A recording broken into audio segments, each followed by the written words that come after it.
दोस्तों, जब कभी भी हम दुनिया के बड़े जंगलों के बारे में बात करते हैं, अक्सर हमें अमेज़न फॉरेस्ट का नाम सुना ही देता है।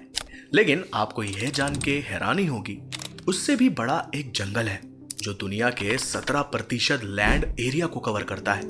जी हाँ दोस्तों, 17%। दुनिया में जितने भी पेड़ हैं उनका 30% यानी कि 30% दुनिया के पेड़ इसी जंगल में मौजूद हैं। यहाँ हम बात कर रहे हैं दोस्तों तेगा फॉरेस्ट की, दुनिया का सबसे बड़ा और लंबा जंगल जो 5800 किलोमीटर तक फैला हुआ है। यह जंगल पैसिफिक ओशियन से लेकर यूरल माउंटेन्स तक फैला हुआ है। इस जंगल का ज्यादातर हिस्सा रशिया और कनाडा में पाया जाता है और इसका कुछ हिस्सा अलास्का में भी मौजूद है। इस जंगल में एवरग्रीन ट्रीज जैसे कि पाइन्स, स्प्रूसेस एंड फर्स बड़ी मेघदार में पाए जाते हैं। तैगा जंगल लॉन्ग और हार्श विंटर के लिए माना जाता है। यहाँ तापमान -50 तक चला जाता है और कभी कभार सर्दियों का मौसम लगातार 6 महीनों तक चलता ही रहता है। और इन कंडीशन में सरवाइव करने के लिए यहाँ के पेड़ अपने आप को कंडीशंस के हिसाब से अडेप्ट कर लेते हैं और यहाँ के जानवर भी अपने आप में मौसम के हिसाब से परिवर्तन करते हैं। कई जानवर मोटा चंबाड़ा बना लेता है तो कुछ हाइबरनेशन में चले जाते हैं। स्नोशू नाम का खरगोश इस जंगल में ही पाया जाता है और अपने जिस्म का सफेद रंग होने से यह बर्फ के अंदर आसानी से गायब हो जाता है, जिस वजह से यह शिकार होने से बच जाता है। सख्त कंडीशंस होने के बावजूद भी इस जंगल में कई किस्म की प्रजातियां रहती हैं। Grey, fox, lynx, brown bear जैसे जानवरों का घर यही तेगा जंगल है। इसके अलावा pine marten, moose, bobcats, black bears, fishers, Canada lynx and grizzly bears जैसे जानवर भी इसी जंगल में पाए जाते हैं। इसके अलावा परिंदों की एक वैरायटी हर साल इस जंगल में माइग्रेट करने आती है, क्योंकि इस जंगल में मच्छरों की आबादी बहुत ही ज्यादा है। दुनिया भर में ऑक्सीजन सप्लाई करने का बहुत बड़ा योगदान है इस जंगल का। एक स्टडी से यह भी पता चला है कि लगभग हर साल ये जंगल 1.3 बिलियन टन ऑक्सीजन पैदा करता है।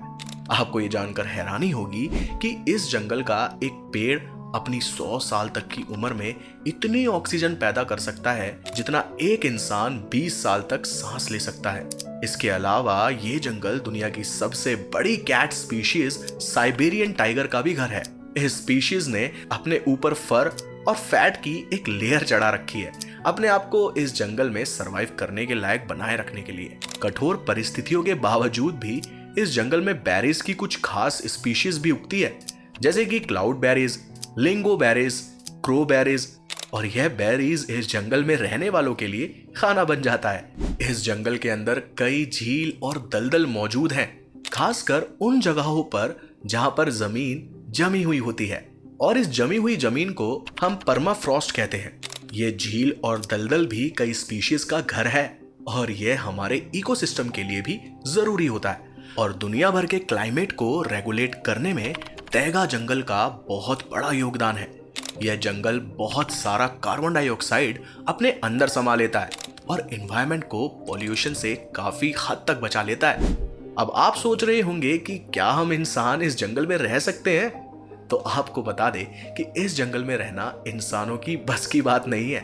जबरदस्त सर्दी और धूप का ना पड़ना इस जगह में इंसानों का रहना असंभव बना देता है। विंटर में तो यहाँ कठिनाई होती ही है, लेकिन समर के दिनों में भी यहाँ परेशानियां कम नहीं होती।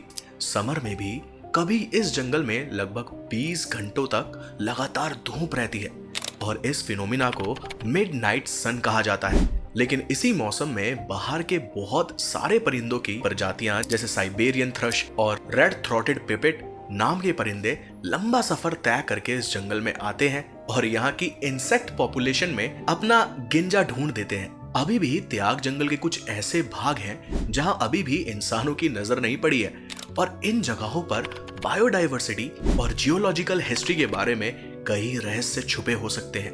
तो ये थी दोस्तों आज की वीडियो। उम्मीद करते हैं आपको ये वीडियो पसंद आई होगी। मिलते हैं एक और ऐसी धमाकेदार और रहस्यमयी वीडियो में, तब तक के लिए गुड बाय।